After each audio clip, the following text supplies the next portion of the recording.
तो आज हम लोग सबऑर्डिनेट के टाइप्स पढ़ेंगे। एक एक करके देखते हैं हम लोग। इसके पहले हम लोग सबऑर्डिनेट किए थे और आज हम लोग सबऑर्डिनेट के टाइप्स पढ़ेंगे। तो देखते हैं। तो देखिए, सबऑर्डिनेट क्लॉज हम लोग इसके पहले बात किए थे कि कोई भी सबऑर्डिनेट कंजक्शन से स्टार्ट होता है सेंटेंस तो उसे सबऑर्डिनेट क्लॉज कहते हैं। जैसे आपने देखा WH वर्ड था, कुछ और भी वर्ड था, इफ, दैट, अनटिल, अनलेस, इस तरह से वर्ड दिखा गया था जो पीछे वाले वीडियो में बताया गया। आज हम लोग पढ़ेंगे सबऑर्डिनेट के टाइप्स। तो सबऑर्डिनेट क्लॉज का टाइप से 3। पहला है नाउन क्लॉज, दूसरा है एडजेक्टिव क्लॉज। एडजेक्टिव क्लॉज को हम लोग रिलेटिव क्लॉज भी कहते हैं, वो एक दूसरे को रिलेट करता है। तीसरा आपको पढ़ना है एडवर्ब क्लॉज। तो सबऑर्डिनेट को 3 टाइप में रखा गया है, नाउन क्लॉज में, एडजेक्टिव क्लॉज में, एडवर्ब क्लॉज में। तो हम लोग देखते हैं, तो नाउन क्लॉज को देखते हैं कि नाउन क्लॉज क्या होता है। तो noun clause act as an object और subject in the sentence. Noun clause है जो सब्जेक्ट के जैसा काम करता है, ऑब्जेक्ट के जैसा काम करता है और इसमें प्रीपोजिशन के जैसा भी काम करता है और अपोजिशन के जैसा भी काम करता है। कई प्रकार से काम करते हैं। तो हम लोग देखते हैं कि नाउन क्लॉज जो स्टार्ट होगा वो होगा हु से, which, why, where, how, whose, that, इस प्रकार से। तो ध्यान रखना, थोड़ा सा हम लोग डिफरेंस देखेंगे कि नाउन क्लॉज में क्या का सेंस देगा। नाउन क्लॉज जो होगा उसमें क्या का सेंस देगा और वो क्या का सेंस अगर देता है तो नाउन क्लॉज होगा। तो इसमें हम देखते हैं एग्जांपल। देखिए, where you live is not fix, कहता है तुम कहाँ रहते हो। देखिए आप कहाँ का सेंस दे रहा है कि तुम कहाँ रहते हो, वो फिक्स नहीं है, निश्चित नहीं है। तो देखिए सब्जेक्ट जैसा काम कर रहा है इसमें और इसका सेंस देता है कहाँ। वाट क्या का सेंस देगा तो समझना होगा कि आपको नाउन क्लॉज है और नाउन क्लॉज को बड़े गौर से पढ़ें। अगला देखते हैं क्या आई नो। देखिए एक सब्जेक्ट एक वर्ब हो गया, that the sun sets in the west. तो मैं जानता हूं कि सन जो है, सूरज है, वो पूरे पश्चिम में डूबता है। तो देखिए यहां से यहां तक ये सब्जेक्ट वर्ब हो गया, तो यहां से लेकर के ये ऑब्जेक्ट पे काम किया है, इसे नाउन क्लॉज कहते हैं। क्योंकि इस वर्ड से कोई मतलब इसका नहीं है, रिलेट नहीं कर रहा। अगर रिलेट करता तो वर्ब हो जाता। फिर कहता there is no meaning in what you speak. कहता है देखिए इन लगा हुआ है तो इन प्रीपोजिशन के जैसा काम कर रहा है, क्लियर है कि नहीं। तो नाउन को आपको समझना है कि नाउन का जो अर्थ आएगा वो क्या के अर्थ में आएगा, क्या के सेंस में आएगा और ये सब्जेक्ट जैसा काम करेगा, ऑब्जेक्ट के जैसा काम करेगा, प्रीपोजिशन के जैसा काम करेगा, अपोजिशन के जैसा काम करेगा। तो ध्यान रखना है, आपको देखना है इस प्रकार से। आगे हम लोग देखेंगे, आगे देखेंगे एडजेक्टिव क्लॉज। एडजेक्टिव क्लॉज को रिलेटिव क्लॉज भी कहा जाता है।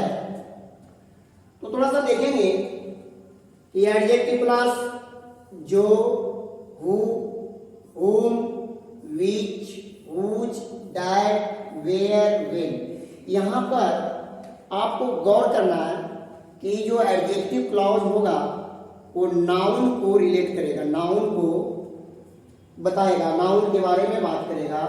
देखते हैं एग्जांपल से, he knows the place where you live. देखिए जो वेयर है वो नाउन को क्या कर रहा है, रिलेट कर रहा है, नाउन को बतला रहा है कि भाई वह जानता है उस जगह को जहां तुम रहते हो। तो देखिए कि जो वेयर है उसके पहले नाउन है और नाउन के पास जो होता है वो एडजेक्टिव क्लॉज कहलाता है। देखिए यहाँ पर the girl who is sitting is my cousin. तो देखिए हु जो है इस गर्ल को रिलेट कर रहा है, ये एडजेक्टिव क्लॉज कहलाएगा। क्या कहलाएगा, एडजेक्टिव क्लॉज।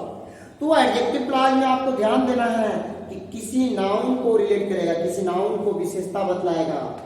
कहता this is the girl whom I teach, कहता है यह गर्ल है जिसे मैं पढ़ाया हूँ। तो देखिए whom जो है इस गर्ल को क्या कर रहा है, रिलेट कर रहा है। और भी हम लोग देख सकते हैं, आगे एक देखेंगे कि I bought a pen which is very expensive, देखिए जो विच है वो पेन को रिलेट कर रहा है, तो यहाँ पे नाउन होगा और नाउन के साथ जो WH आएगा वर्ड वो कहलाएगा एडजेक्टिव क्लॉज। तो हम लोग देखना है एडजेक्टिव क्लॉज पहचानना बड़ा आसान है, थोड़ा सा आपको ध्यान देना है नाउन क्लॉज और एडवर्ब क्लॉज में। तो देखते हैं आगे, देखिए क्या है। तो देखते हैं अगला है एडवर्ब क्लॉज। तो एडवर्ब क्लॉज 9 टाइप से काम करता है, 9 तरह से इसका उपयोग होता है। तो देखिए पहला हम लोग देखें टाइम। तो व्हेन, व्हाइल, अनटिल, फिर, after, before, since, as soon, ये टाइम को बतलाएगा। तो देखिए जैसे हमने देखे आई गेट अप, मैंने उठा, आफ्टर द सनराइज, देखिए कह रहा है कि ये समय बता रहा है कि सूरज पे उगने के बाद मैं उठता हूँ, तो यहाँ टाइम बता रहा है। तो पहला देखिए टाइम बता रहा है। दूसरा प्लेस, कहता है यू कम वेयर आई, देखिए ये जो वेयर है इसको रिलेट कर रहा है। तो अगर ये वर्ब को रिलेट कर रहा है तो ये एडवर्ब क्लॉज कर रहा है, तुम आओ जहाँ मैं रहता हूँ। क्लियर है कि नहीं? अगला पर्पस बताता है that, so that, in order that. तो देखेंगे इसमें जैसे आप सेंटेंस दे सकते हैं, लिस्ट ऐसा ना हो जाए, तो कहता है run fast, list you should miss the train. देखिए कह रहा है कि तेज दौड़ो, कहीं ऐसा ना हो कि ट्रेन छूट जाए, तो ये पर्पस बता रहा है। आगे देखिए, आगे आप लोग देखेंगे अगला रीजन बताता है, देखिए बिकॉज। तो रीजन देखिए कहता है कि I could not attend the class because I was ill, या I have been suffering from fever since last night. तो यहाँ पर रीजन बता रहा है, तो रीजन को बताता है वर्ब टाइम, रिजल्ट बताता है, तो result, so that, such that, तो रिजल्ट बताने के काम करता है। समझे कि नहीं? आगे देखिएगा माइनर बताता है, एज कहता है कि एज यू, जैसा तुमने कहा, आई डू इट, मैंने वैसा किया, एज यू से, जैसा तुमने कहा वैसा मैंने किया, तो ये माइनर बता रहा है। आगे कंपैरिजन करता है, तुलना, कहता है राम इज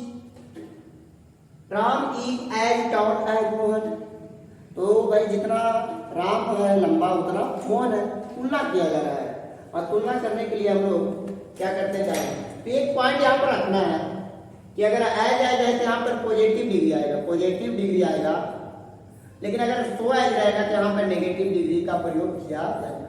क्लियर है कि यहाँ पर हम लोग समझना है, जब तुलना किया जाएगा तो भाई यहाँ पर पॉजिटिव डिग्री आएगा एज के बीच में, अगर सो एज है तो यहाँ पर नेगेटिव डिग्री का प्रयोग करेंगे।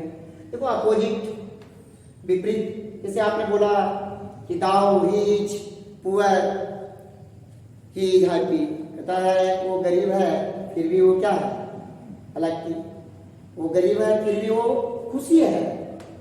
कंडीशनल बताता है, तो कंडीशनल सेंटेंस में आपने देखा होगा कि if you come I will help, कहता यदि तुम आओगे तो मैं मदद करूंगा। तो कंडीशन बता रहा है। इस तरह से एडवर्ब है जो 9 टाइप से काम करता है, और आपको समझना है कि एडवर्ब में और नाउन में थोड़ा सा ध्यान रखना, नाउन में व्हाट का क्या का सेंस देता है, जबकि जो एडवर्ब है वो भाई जो का सेंस देता है, जहां का सेंस देता है, और नाउन में कहाँ का सेंस देता है। इस प्रकार से हम लोग अगर इसको देखेंगे और रिलेट करेंगे तभी हम लोग आगे जो हम लोग देखेंगे प्रैक्टिस कराएंगे, जो क्लॉज का प्रैक्टिस लेकर के आएंगे हम लोग से आगे जो वीडियो में, उसमें हम लोग देखेंगे कि बना पाते हैं कि नहीं, समझ पाते हैं कि नहीं क्वेश्चन को।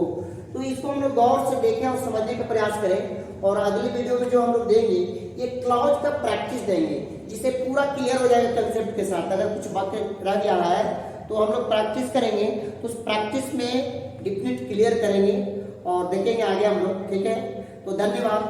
आज के लिए इतना ही काफी, अगले वीडियो में हम लोग देखेंगे डिटेल्स।